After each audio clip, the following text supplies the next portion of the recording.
Last year I took a train to Seattle and I passed through Klamath Falls, Oregon. I saw some dramatic scenery and birds and I thought it'd be a nice place to visit someday. So I decided to take a break from job interviews and have a week in Klamath Falls.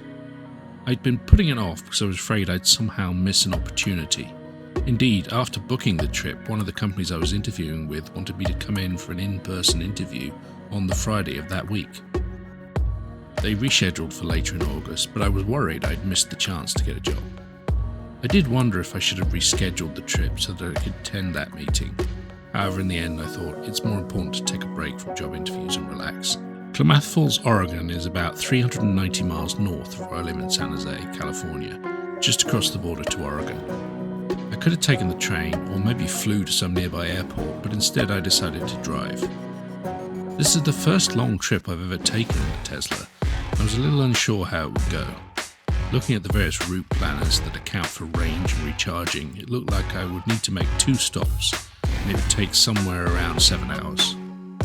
The non-charging trip is something like 6 hours, so it doesn't add much to the journey.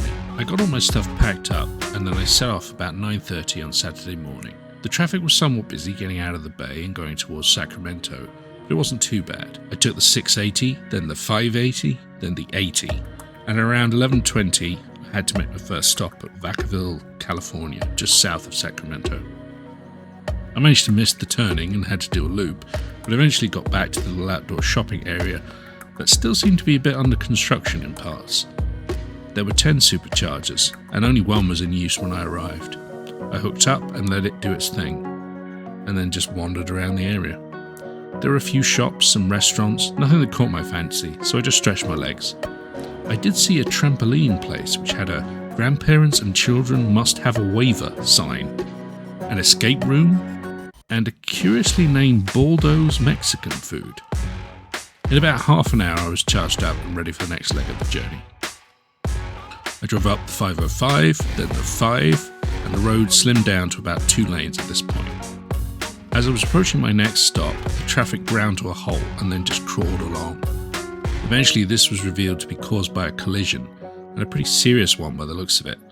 They were clearing things up and the other side of the highway was completely blocked with traffic tailing back a long way.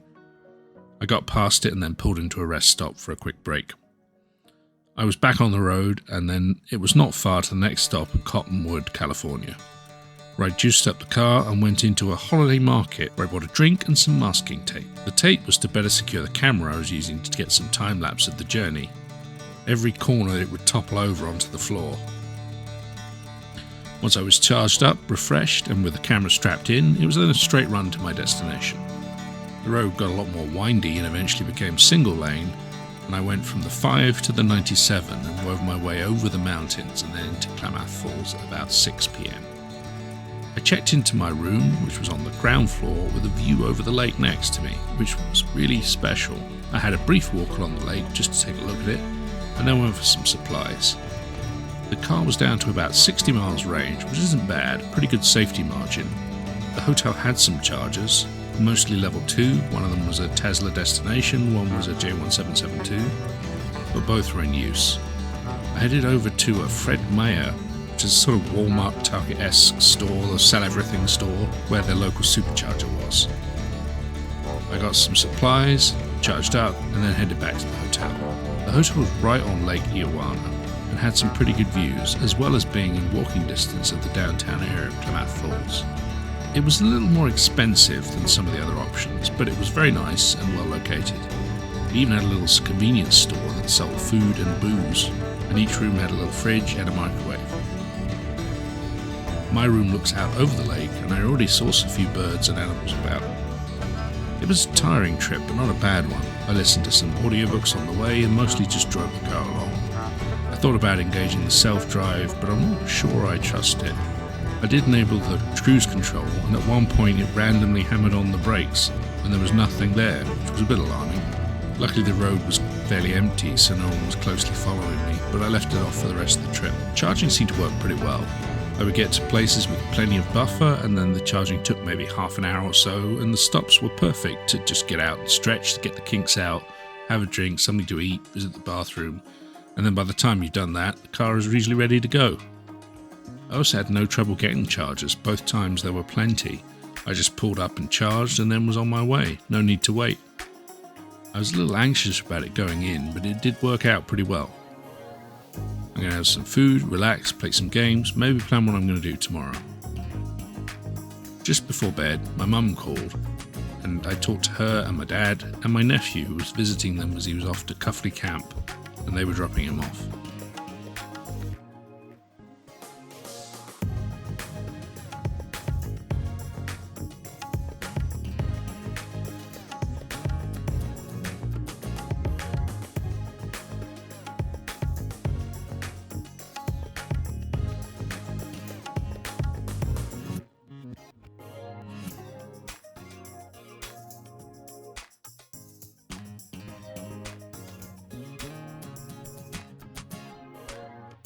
Day 1. I woke up at about 9 AM and then got some coffee and a cereal bar for breakfast. I was planning a relaxed sort of day and started off with a wander around Lake Erie. There were a lot of birds out on the water, as well as some people fishing and water skiing. I saw what looked like pelicans and some herons, as well as some sort of seagulls and ducks. It was a nice bright day, and I worked for about 2 hours before heading in for lunch and a rest. I managed to lose one of my lens caps, which was annoying. It must have fallen out of my pocket. I can get replacements, but it's an annoyance. I took one of the other lens cap off the wide-angle lens I have that I rarely use. There were lots of swallows buzzing up and down the water, eating insects, and there's lots of butterflies and dragonflies. I got back to the hotel, cooled off, played some Valheim with friends, and then looked through my photos. The really long lens captures things well if you can get it in focus, as it's manual, and the focal plane with it is very narrow, so you often just get things out of focus. It's very difficult to tell on the viewfinder. The other lens I have is only 200mm, which isn't as good as zoom, but the autofocus makes it a lot easier to use. In the afternoon I headed out again, this time going the other way along the Link River Trail, which runs along the river between Lake Erie and the larger Upper Klamath Lake. The river is pretty active with some falls and rushing water and then a dam.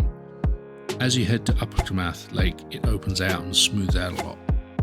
I saw a fair few birds, some egrets, some herons, and one bird of prey that flew about being harassed by some sort of much smaller bird that I couldn't identify.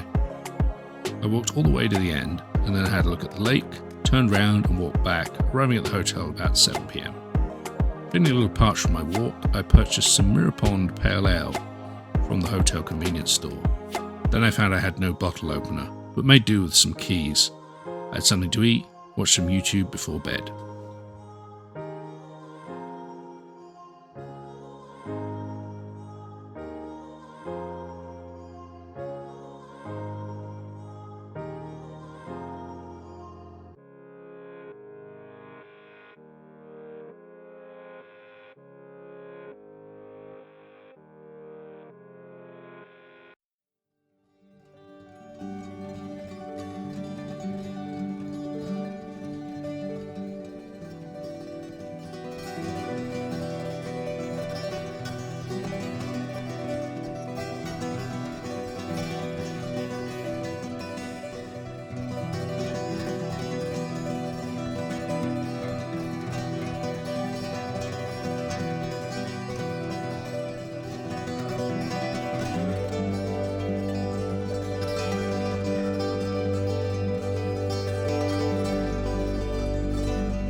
Day 2. I got up at 9 a.m. and got ready. I was feeling a little off, but after a spot of coffee and a breakfast bar, I felt better and got ready to go. Today I decided to visit Wood River Wetlands, which supposedly had the most bird species in the whole area, at 237, and was pretty close, maybe half an hour's drive away. I drove over and parked and then headed in, but I didn't get very far before I fell off again. Luckily the car park had a toilet, so I rushed back. I don't know quite what set that off, maybe something I ate. I thought about heading back to the hotel, but I was feeling better and I'd driven all the way out there already. The wetlands is a huge area of reeds and little waterways. There's a lot of bird life about, but mostly you can't see it because it's in the reeds.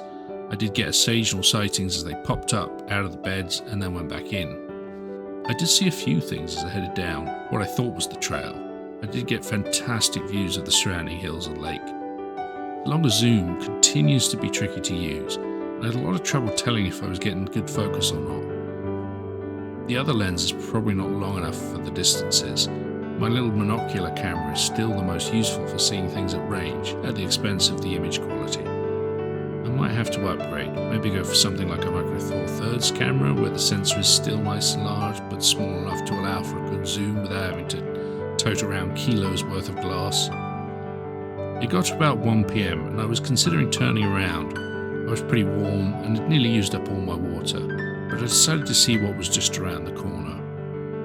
It was the Upper Klamath Lakes Wildlife Reserve, and the area had changed quite a bit, going from all reeds all the time to a set of shallow pools. There was also a large collection of pelicans and other water birds just there, so I walked up and took some pictures.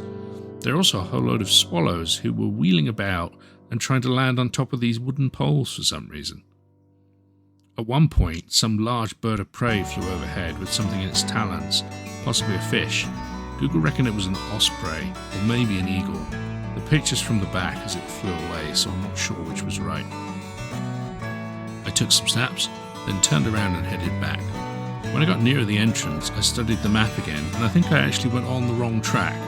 That wasn't the official trail, it was some sort of trail, but not the main one. Still don't know I would have seen anything more if I'd gone the other way, but maybe I'll return on another day and try the other route. I headed back to the car and saw some sort of animal sunning itself next to one of the bins. People seemed to think it was a groundhog, but later on I think it was actually probably a marmot. I only saw it from a distance before it ambled off into the bush, looking affronted for having to move. I headed back to town, encountering some line painting, which slowed things down a little.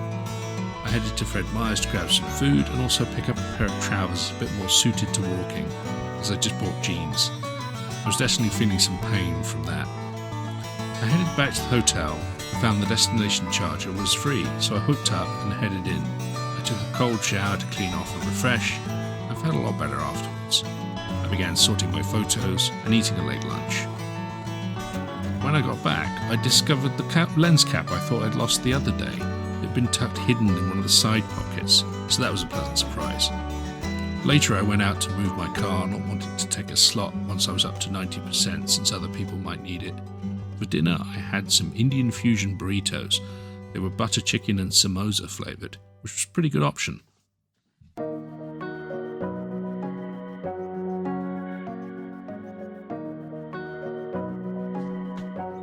Day 3. I got up at 9 a.m, got some coffee and sorted out a plan for the day. I had intended to go to museums, but I noticed one of them didn't open on Tuesday, so in order to hit all 3 of them, I figured I would put it off till Wednesday. Instead, I decided to go to Chul Lake Wildlife Refuge, which was just a short trip back across the California border. As I drove, I did get pelted with insects who were being reduced to a fine film across my windscreen and bonnet, with loads of them seeming to take off in clouds, then get smashed. I headed over to where the visitor centre was. They seemed to be building a new visitor centre or something across the road from where the start of the Discovery Trail was.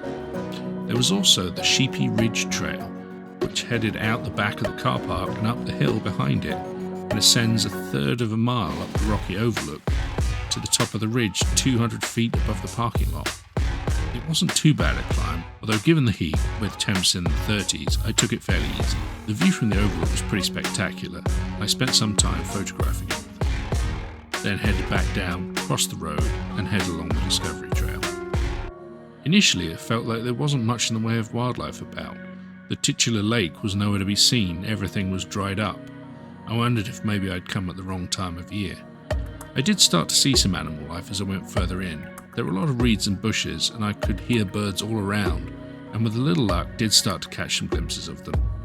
There's also some sort of bird of prey circling above, making noises, and it followed me most of the way through the park, which was perhaps a little concerning. I saw lots of little birds, lots of butterflies, and then even some deer who leapt out from behind a tree as I was walking along. They went to shade themselves under a bush, looking at me suspiciously. I definitely want to get a newer camera. The autofocus on the old NEX6, which to be fair came out in 2012, so it's 11 years old now, is not that fast, especially against the sky. Logging onto the bird of prey wheeling above me was very slow. Even if I get one of the newer A6000s, it might be a big improvement, and the last one of those was made in 2019. They would fit the lenses I have, and there is the option for a lens and camera body stabilization in the A6600, which I think that NEX only has lens stabilization. Sony do have a 67,000 coming out soon, but it's designed for vlogging, and so maybe not suited to the wildlife role that I would want it for. Maybe I should look at something from one of their competitors. When I got as far as I felt like going, I turned around and headed back to the car park, and then back over to Oregon again.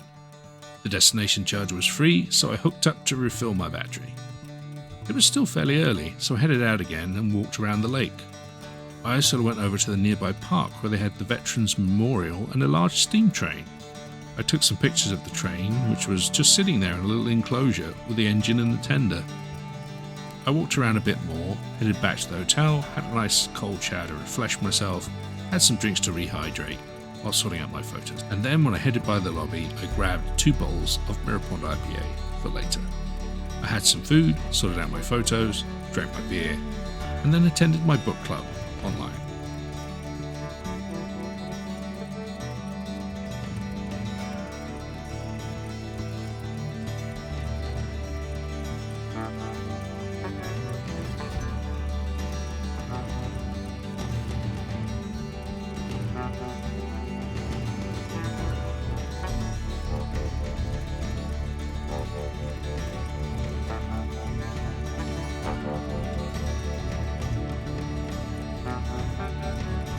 Day 4. I had intended to go to the museums today, but looking at the forecast, the weather seemed to be best today of my remaining days. There were potential clouds on Thursday and Friday, so it probably would have still been fine. But with that in mind, I decided to head up to Crater Lake.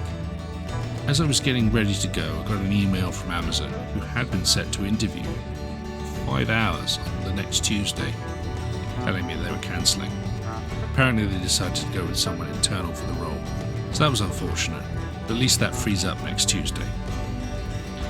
It was an hour or so drive, mostly straight along, and then up to the rim of the lake, some 7,000 foot elevation. I did use quite a lot of juice to get up there, and I did some quick mental math to see if I was alright to get back with the remaining charge, which I was. And I also spotted a Tesla destination charger just as you enter the Crater Lake Park, so that would have been an option. Of course, I was forgetting that all that elevation was now potential energy that would translate to power on the way back down, so the trip back would use a lot less energy. The road was almost deserted till I got to the entrance, where there was a bit of a queue to get in. I paid for my pass, then drove up to Rim Village and the visitor centre. It was pretty busy, but I found a spot to park without too much problem, just beyond the visitor centre and almost to Rim Lodge. You can stay at the lodge, which I considered doing, but they were fully booked when I checked. I imagine you get some amazing views and nighttime looks at the stars, etc. So if I ever come back, I'll have to try and spend a night there. I tumbled out of my car, got all my cameras, and went over for my first look at the lake. It was absolutely spectacular. A huge lake of the most intense blue, with a rim of mountains surrounding it, and 2 islands, the larger Wizard Island and then the Phantom Ship. The reflection of the surrounding rim in the water and the blue of the water in the sky is pretty magical. Crater Lake is the deepest lake in the US and the second deepest in North America, and the ninth deepest in the world at 592 meters at its deepest point. That's deep enough that you could stack the Eiffel Tower with the Washington Monument and then the Statue of Liberty on top. The torch would be about water level. It's also one of the clearest lakes in the world. You can see over 100 feet down into the water from the shore, which is why it appears so blue. The lake was formed when the complex volcano Mount Mazazama erupted some 7,700 years ago. The 12,000-foot volcano collapsed in on itself and formed Crater Lake, the rim still standing some 7,000 to 8,000 feet. Strictly speaking, the lake is not a crater, but instead a caldera, which is 2,000 feet deep and partially filled with water. Further volcanic activity formed the two islands, Wizard Island and the Phantom Ship. The volcano is now considered dormant. The last eruption took place some 4,800 years ago, when the small lava dome erupted underwater on the east flank of Wizard Island. The lake doesn't get fed by any rivers, it's replenished by snow and rain. The snow actually comes to the lake for a lot of the year, and there are even small patches of the snow still unmelted all around the lake in early August. It's a bit of a mystery for how the lake maintains its level, not going up and down by much. They know the water flows out somewhere, but so far no one knows where it goes. I spent some time just taking in the view. It was really special and the day was clear and bright. I hiked along the Discovery Trail, which takes you about a mile around the rim from the visitor centre. The views were great as you were walking right along the rim of the caldera and get an uninterrupted view down into the lake. You're surrounded by trees and it was mostly quiet, without much in the way of bird noises, just the odd one or two. You're pretty close to the wall and it's a well-travelled trail, but there's this sense of being alone out in nature.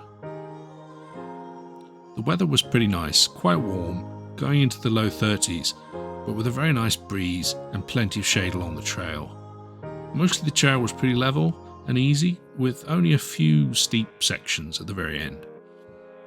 There were a few instances of trees having fallen along the path. Mostly they were easy to step over or around. I got to the end of the trail at Discovery Point, where supposedly John Wesley Hillman, a gold prospector, accidentally discovered Crater Lake, although the lake was already known to the native tribespeople, going back from when it was still Mount Mazazuma. He was supposedly out chasing some story of hidden gold, then fell asleep riding a mule, which took him up to Crater Lake, and he woke at Discovery Point.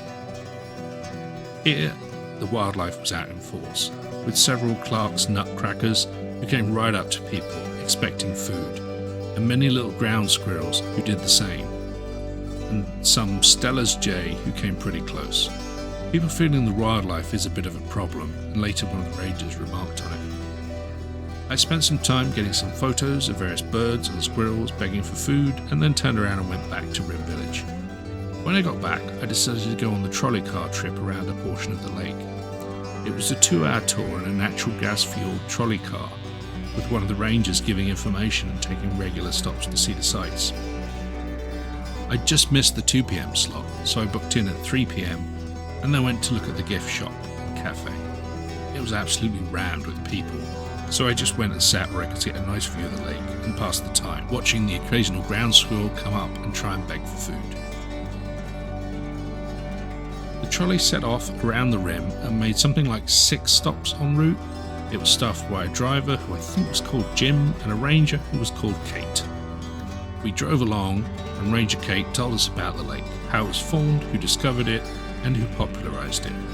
We started off first at Discovery Point again and had a brief look, then headed on to see the Devil's Backbone, a vertical wall of dark andesite lining the cliff wall, measuring about 1,000 feet long and 50 feet across near the top, which is a structure formed by a lava dike that then eroded to reveal these sharp-pointed walls. Later she talked about William Gladstone Steele, who was responsible for popularising the lake, initially leading hiking parties to it and eventually campaigning for it to be made into a national park. He proposed the lodge and the rim road, but he also had the idea of putting in a lift to take people down to the lake and roads around the lake itself, as well as on Wizard's Island. He also introduced fish to the lake, which hadn't been there before, by taking buckets of it from a river and then dumping them into the lake. Most of them didn't live, but he did succeed in getting 2 types to take, rainbow trout and Coniny salmon. He didn't understand why the fish didn't do so well, and so decided to introduce crayfish so they had something to feed on. This has proven to be a bit of an issue, and the crayfish have spread out to the whole lake and caused problems and resisted efforts to remove them. We reached the end of the road, somewhat literally. They were doing repairs on later sections of the East Rim Road, and Ranger Kate showed us the buoy that marked the deepest point of the lake. She also talked about how the tour boats that they'd had helicoptered in for this season were not yet running due to needing Coast Guard approval before they can be used. This was the point where you could walk down to the lake itself and swim or catch the boats when they're running. Also, it sounded fine going down, with it being about a mile or so, but also quite a change in elevation, so it feels like 8 miles coming back up. With the trolley turned around, we headed back, stopping to see a patch of snow. I grabbed a handful to confirm it was indeed snow. Then stopping at a burn site where lightning had caught some of the trees and made a whole load burn up. She talked about how historically they used to put all the fires out, but then in more modern times they would let burns progress, having understood that they are helpful for the forest and trees. But then as the heat has increased and the fires have become more of a problem, they've had to go back to putting all the fires out as soon as they can, and taking down some of the wood that would accelerate any fires, and then when it's damp enough, doing controlled burns to remove it. We circled back to the car park, on the way seeing some deer, although I didn't get any pictures. It was now after 5 and the car park area was emptying fast, and given I had an hour's drive back to the hotel, I figured it was time to hit the road myself. When I got back to the car, Sentry Mode had recorded 88 incidents, which I didn't go through. It was pretty quiet, and I got back same time after 6. The Tesla charger was taken, so I tried the other J1172, but that didn't seem to work. I still had about 45% battery anyway, so it wasn't an issue. I figured if I go museuming tomorrow, I'll hook the car up before I go, and then it will be charged when I get back in the evening. I grabbed a few beers from the convenience store, took a nice cold shower, and then began sorting out my photos and such. I had another Mirror Pond IPA, but also tried a fresh squeezed IPA from Deschutes Brewery, the same people that make Mirror Pond. And they're from Bend, Oregon, so pretty local. Day 5. I got up around 9 and got myself ready. Today I plan to visit the museums around the area, which there are 3, and 1 children's museum, which I'll skip. I hooked my car up to the destination charger and set it to charge so it would juice up while I was away. I wandered down the main street of Klamath Falls to where the Klamath County Museum is. For some reason all the traffic lights in Klamath Falls were out, just flashing red, so it was a case of looking for a gap in traffic and then hoping, which, given how quiet things were, was not too bad. I arrived at the museum, an interesting looking building with Art Deco features. The lady at the till took my money and then used a massive old silver mechanical cash register to give me my change. I walked into the main museum area, which immediately seemed to be some sort of repurposed school gym, with the same wooden boards, or maybe even sports markings on them. Actually, the museum started life as the Klamath Armory and Auditorium. It seems like it was built as an armory and drill hall, which was later used as a venue for music and boxing and other such things. The building was sold to the Historical Society in 1969 and converted to the Klamath County Museum shortly after that, opening in 1970. The museum had sections on local wildlife, various activities in the area like logging. It also talked about the native people and showed various artifacts. There were some sections on how the town was built up, how it was founded, originally as Linkville, later renamed to Klamath Falls as it sounds more businesslike. There was also a lot on the Modoc War, a conflict between the settlers and native peoples in 1872 to 1873, caused when the native Modoc people were pushed out onto reservations and then not given promised foods and supplies by greedy landowners who wanted them completely gone. This conflict. People died on both sides. General Canby was killed, the first full-ranking US Army general to lose his life in a conflict between Indians and the federal government. The Rioting Furore brought out another first, as Indian leaders of the war were tried and executed for war crimes. The war also claimed the distinction of being the most expensive hostile engagement against Native Americans undertaken by the United States to that time. Much of the direct cost, about $420,000, could be attributed to the US Army moving troops and supplies in remote country during winter. Roads were primitive, and the railheads were more than 100 miles distant. The nearest town to the conflict, Linkville, now Klamath Falls, which had only a dozen buildings in 1872. There were also sections on later wars, from World War I up to the Vietnam War, and details on the Japanese internment camps that were over by Tule Lake. They also had details on the Fugo, the Japanese balloon bomb, which was used as a weapon of terror during World War II, consisting of a 20-foot balloon filled with hydrogen, made from laminated washi paper sheets, 4 or 5 glued together. This was done by Japanese schoolgirls.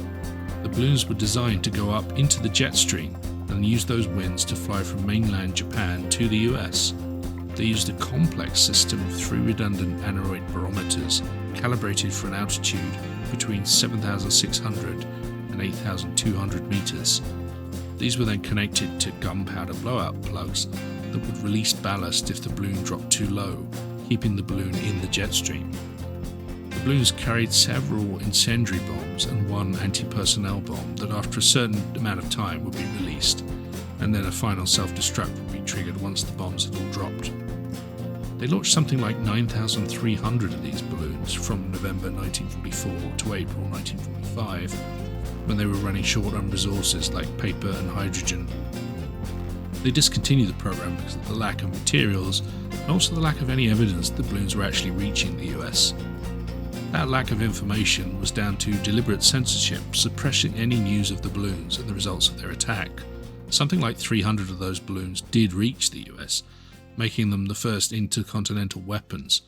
The damage they caused was minimal, some small number of fires, the season of launch being fairly wet and their incendiary payload just didn't catch any sort of large-scale fires. The most damaging attack occurred on March 10, 1945, when a balloon descended near Topeka, Washington, and collided with electrical transmission lines, causing a short circuit which cut off power to the Manhattan Project production facility at the state's Hanford Engineer Works. Backup devices restored power to the site, but it took 3 days for its plutonium-producing reactors to be restored to full capacity. That plutonium was later used in Fat Man, the atomic bomb dropped on Nagasaki. There was one fatal attack where 6 civilians were killed near Bly, Oregon, when they were discovered one of the balloons in the Fremont National Forest, becoming the only fatalities from the Axis action in the continental US during the war. A small party of children, with a reverend and his wife, were on a Sunday school picnic outing when they found the bomb and it detonated, killing the 4 boys and 1 girl and the reverend's wife. The parts on display were part of the carriage that came from that balloon, and one of the other that a pair of fishermen discovered in the 1950s. The balloons, or what remained of them, continued to be discovered out in the wild, the last one being as late as 2019. There were some paintings, some fossils, as well as a rock room filled with crystals and rocks that fluoresced. There were also details on the history of the building itself, showing photos of when it was an armory, and then all the various people that played at the venue as an auditorium. Once I was done, I walked over to the Hotel Baldwin Museum. Constructed in 1905, the 4-story building once dominated the business district of Klamath Falls. Now it is a museum full of artifacts from that time. The building is slanted such that the first 3 stories all sit on the ground, each one going back into the hillside, and then the 4th story just sits on top. I arrived and was asked how many floors I wanted to visit. It's just the first 2 or all 4.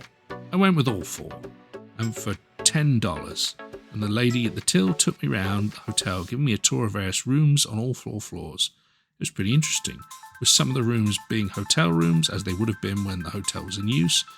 Other rooms were owned by the hotel owners or used as offices. The second floor had a series of offices, as well as some rooms that were the general store, which would have been originally on the first floor, as well as things like a little movie theatre, a dry goods store. Most of the rooms had a sink and a stove, but the bathrooms were all shared. On the 3rd floor, they had some of the long-term renters, including one man who lived there for 40 years. The fourth floor had more rooms and a photographic studio and developing room for Maud Baldwin, the daughter of George Baldwin, the owner of the hotel. In 1906, she attended the California College of Photography in Palo Alto, California, and became part of a wave of women photographers who worked at the turn of the 20th century. I got to see her cameras and dark room and studio up there on the fourth floor, which had pretty low ceilings. You could see in the dark room where she had worn a hole in the flooring next to the sink where she would have developed her negatives. They also had a whole load of old cameras from various time periods from a local camera shop that had shut down. Once we were done walking through the building, I went out and down to the Fell Museum, which had a collection of Native American art and artifacts. No photography was allowed, so I didn't get many pictures, but they had an interesting collection of things like arrowheads and beads, various baskets, other woven work, lots of paintings of either natives people or by natives people. They had a vault full of tiny replica guns, as well as some very nice fire opal arrowheads. The collection had stuff from local tribes and then other tribes from further afield. It was quite impressive as there were hundreds of little arrowheads and other tools like knives, scrapers, or drillers. Once I'd done there, I walked over to the nearby Subway to get a sandwich and then headed back to the hotel, moving my car as I got back. I took a nice cold shower to refresh myself, ate my sandwich, and then spent some time on photos. I watched some YouTube, played some Pikmin 4, and then some Remnant 2.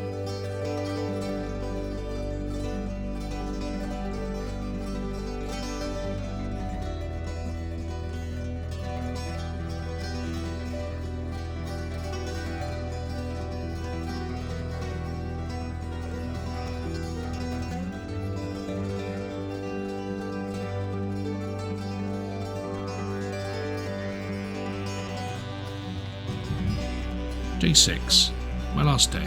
I got up fairly late, had a bit of a lie. Then I went on to walk around the other side of Lake Eowyn. Saw pelicans, some ducks, some geese, herons, egrets, and also some little wader birds. It was a fairly nice day, and I went as far as I could before turning around and heading back. I got back about 1 PM, had a shower and sorted out my photos. Played a bit of Pikmin 4, then relaxed. At about 5:30 the weather took a turn and it started bucketing it down, which was a bit of a surprise as the forecast didn't show any rain the whole week. But it was good that it was on the last day and I basically got great weather all the other days, and even in the morning it was bright and sunny. There was even some thunder, so it was a pretty drastic change all of a sudden. Though it was over pretty quickly, back to being relatively nice. I got some food, a few beers, going for the fresh squeezed IPA this time.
Day 7. I got up at 9, got myself ready to go, packing up and loading the car. I checked out, then hit the road. The trip calculator had me doing 2 stops, and the first was at Cottonwood, the same as my last stop on the way out. It was a nice day, and the road was pretty clear. It was straight sailing all the way to Cottonwood in California. I loaded up an audiobook, finishing off the rest of Kill the Farm Boy by Kevin Hearn and Delilah S. Dawson, narrated by Luke Daniels. A somewhat subversive take on a fairy tale, with a Pratchett-esque sense of humour. Not quite as good as real Pratchett, but good enough passing the time. When I got to Cottonwood, there were plenty of stalls free, and I hooked up and headed for the holiday market for some food. I got a roast beef sandwich, a Coke and a Snickers bar, and I ate them while the car charged. I swapped out my audiobook for No Country for Old Gnomes, the sequel to Kill the Farm Boy. I headed off again, and after about another hour or so, I pulled into the next charge stop at Dunedin, California, where I waited a short while. This was a 150 kilowatt charger, so it charged up pretty fast. Once I had enough charge, I hit the road again. Traffic got a bit worse, but it wasn't too bad. I got back around 5 PM and went to Target to see if I could charge up, but all the stations were taken. I had about 60 miles left in the tank, so it wasn't that desperate. I grabbed some food, supplies, and then headed home. It's been a fun trip. I've enjoyed being out and about. I think Crater Lake would highlight the views. They were just incredible. The wildlife was pretty nice. The pelicans and the various seabirds. I get the feeling I probably should have come at a slightly different time of year to get the best out of it, but this was still pretty nice to see.